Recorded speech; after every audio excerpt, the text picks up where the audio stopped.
ছোটদের গল্প আর স্বল্প চ্যানেলে আজকে আপনাদের জন্য রয়েছে জরাসন্ধের লেখে একটি গল্প, সোনার ঘড়ি। রামবাবু বড়ই বিপদে পড়েছেন। বড় মেয়ে মলিনার বিয়েতে জামাইকে যে ঘড়িটি দিয়েছিলেন, বাবাজি সেটা কিছুতেই পছন্দ করেননি। ফিরিয়ে দিয়ে জানিয়েছেন একটি ভালো সোনার রিস্ট ওয়াচ চাই, তার সঙ্গে সোনার ব্যান্ড। জামাই রেলে চাকরি করে, একটা সোনার ঘড়ি না হলে তিনি লোকের কাছে মুখ দেখাতেই পারছেন না। সে তো সত্যি কথা, কিন্তু ঘড়ি কিনবার টাকা কোথায়? এদিকে রামবাবুর আপিসের অবস্থা যা দাঁড়িয়েছে, চাকরিটি যে থাকে তা বলা যায় না। বড় সাহেব তো রীতিমতো ক্ষেপে গিয়েছেন। আরদালি বলছিল কাল রাত 2টোর সময় নাকি একটা ঢিলে পায়জামা পরে ক্রমাগত ছাদের উপর ডিগবাজি খেয়েছেন। সে তো খাওয়ার কথাই, অতগুলো টাকার শোক, ঘটনা তো আর সোজা নয়। সাহেব বুনো ওলের ব্যবসা করে বেশ গুছিয়ে নিয়েছিলেন। হঠাৎ একটা প্রকাণ্ড নৌকো 2000 মণ ওল সমেত পদ্মায় ডুবে গিয়েছে। ব্যাপারটা সেইখানেই শেষ হলে কথা ছিল না, কিন্তু তা তো হলো না। পদ্মার জল খেয়ে 7খানা গায়ের লোক গলা ফুলে মারা যায় আর কি। শেষটায় ম্যাজিস্ট্রেট হুকুম দিয়েছেন 10 দিনের মধ্যে 2000 মণ বাঘা তেঁতুল পদ্মার জলে ডুবিয়ে দিতে হবে, তা না হলে সাহেবের হাতে নিস্তার নেই। মাদ্রাজের গ্রামে গ্রামে লোক পাঠানো হয়েছে, কিন্তু এখনো 500 মণের বেশি জোগাড় হয়নি। রামবাবু মাথায় হাত দিয়ে বসে পড়েছেন, কেননা তেঁতুল জোগাবার ভার তারই উপরে পড়েছে। তাই বলছিলেন রামবাবু বড়ই বিপদে পড়েছেন। কাউকে অবহেলা করবার উপায় নেই। যেমন সাহেব তেমনই জামাই, যেমন বাঘা তেঁতুল তেমনই সোনার ঘড়ি। ভাবতে ভাবতেই কয়দিন চলে গেল। তারপর বড় মেয়ে মলিনার এক চিঠি। মেয়ে অনেক দুঃখ করে লিখেছে যে ঘড়ির জন্য তাকে বেশ 2-3 বার কথা শুনতে হচ্ছে। কাজেই রামবাবু কিছু টাকা ধার করে ঘড়িটা কিনে ফেললেন। আর দেরি করা উচিত নয়। স্থির হলো ওটা নিয়ে গিয়েই দিয়ে আসবেন। মেয়েটিকে অনেক দিন দেখা হয়নি। জল ভরা চোখের উপর ঘোমটা টেনে কাঁদতে কাঁদতে ঘোড়ার গাড়ির কোণঠিতে গিয়ে বসল। মলিনার সেই বিদায় বেলাকার মলিন মুখখানি চোখের মধ্যে ভেসে আছে। দেখতে দেখতে 6টা মাস চলে গিয়েছে, একটিবারও তার কথা খোঁজ করা হয়নি। আপিসের ছুটির কথা জানাতে সাহেব ছেঁড়া কাগজের ঝুড়ি নিয়ে তাড়া করলেন। তাই অগত্যা বড় ছেলে মনীষীর উপর ভার পড়ল ঘড়িটা পৌঁছে দেওয়ার। মনীষীর মা আপত্তি করেছিলেন, ছেলে যদিও এবার ফার্স্ট ক্লাসে উঠেছে, কিন্তু বুদ্ধিশুদ্ধি একেবারেই নেই, আর কোনো কালেও হবে বলে ভরসা নেই। একেবারে পাগল।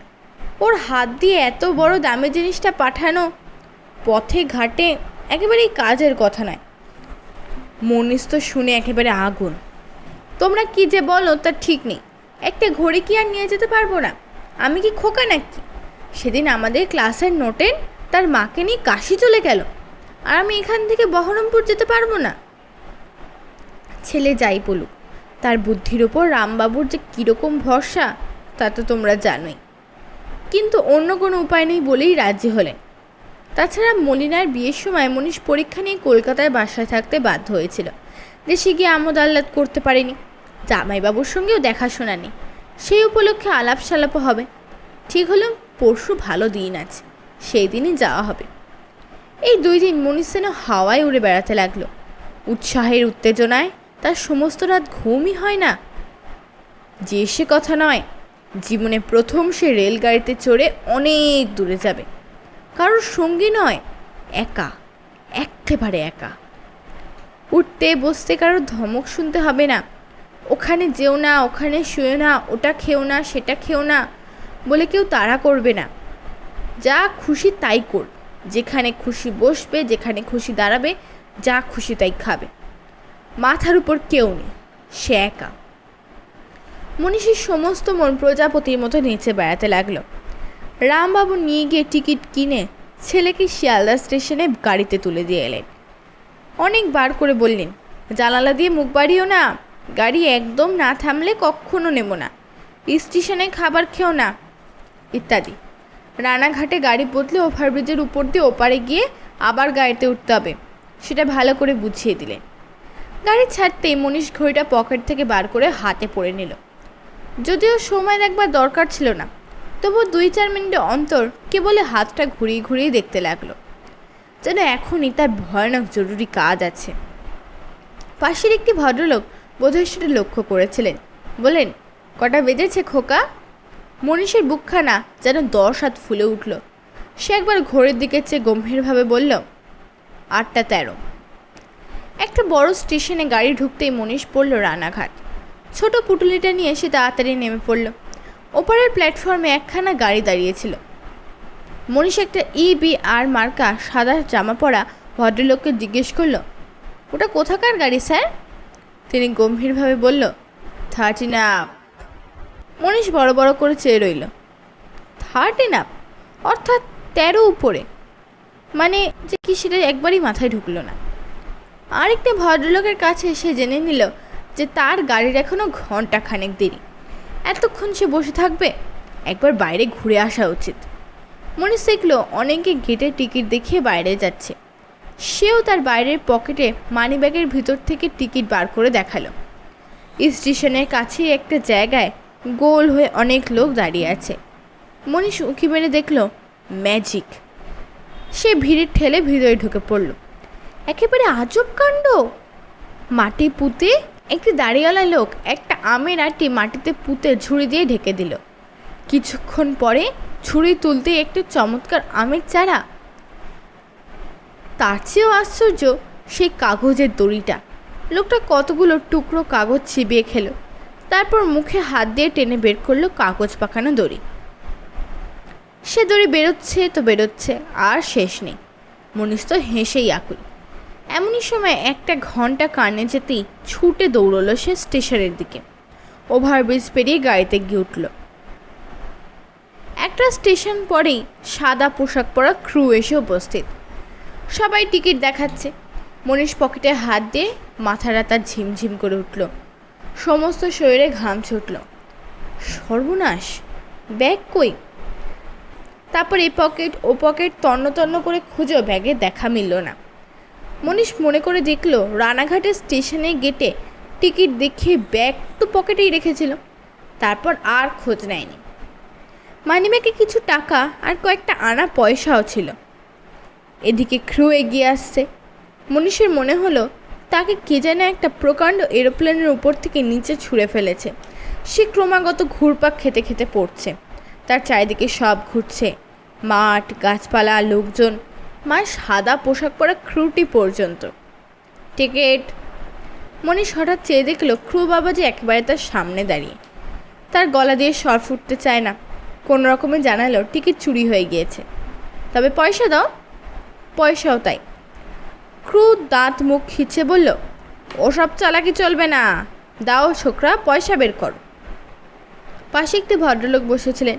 একটু হেসে বললেন, আজকালকার ছোকরা ছেলে তো নয়, এক একটি রত্ন। দেখুন না হাতে বাঁধা ঘড়িটা। মনীষ অনেক মিনতি করে বলল তার ব্যাগ সত্যিই চুরি হয়ে গিয়েছে, কিন্তু ক্রু ছাড়ল না। বহরমপুর স্টেশনে নেমে একজন উপরওয়ালা সর্দার ক্রুকে ডাকা হলো। তিনি বুঝিয়ে দিলেন, ভাড়া না দিলে তোমাকে পুলিশে দেওয়া হবে, 3 মাস জেল হয়ে যাবে। জেলের নাম শুনে মনীষের কান্না বেড়ে গেল। সে হাত জোর করে বলল, দয়া করে আমাকে ছেড়ে দিন, আমি দিদির বাড়ি যাচ্ছি, সেখান থেকে পয়সা এনে দেব। আগেকার ক্রুটি বলল, তোমার দিদি চিনি না, পয়সা না দিতে পারো তো ওই ঘড়িটা রেখে যাও। আগে ওই ঘড়িটা আমার নয়, জামাইবাবুর। দুটি ক্রুই হেসে উঠল। শেষটায় তাই হলো। ঘড়ি রেখে মনীষকে ছেড়ে দেওয়া হলো। শেষে কথা রইল, ভাড়া এবং ফাইন সমেত 6 টাকা 12 আনা যদি সে আজ সন্ধ্যার মধ্যেই জমা দিতে পারে তবে ঘড়িটা ফেরত পাবে। মনীষ চলে গেলে ক্রু অটলবাবু আর সর্দার খুব পটলবাবু অনেক ফিসফিস করলেন। অটলবাবু বললে, আপনি খেপেছেন? ওই ছোকরা কখনো টাকা নিয়ে আসে? আর যদি আসে সোজা না বলে দেব। প্রমাণ কই?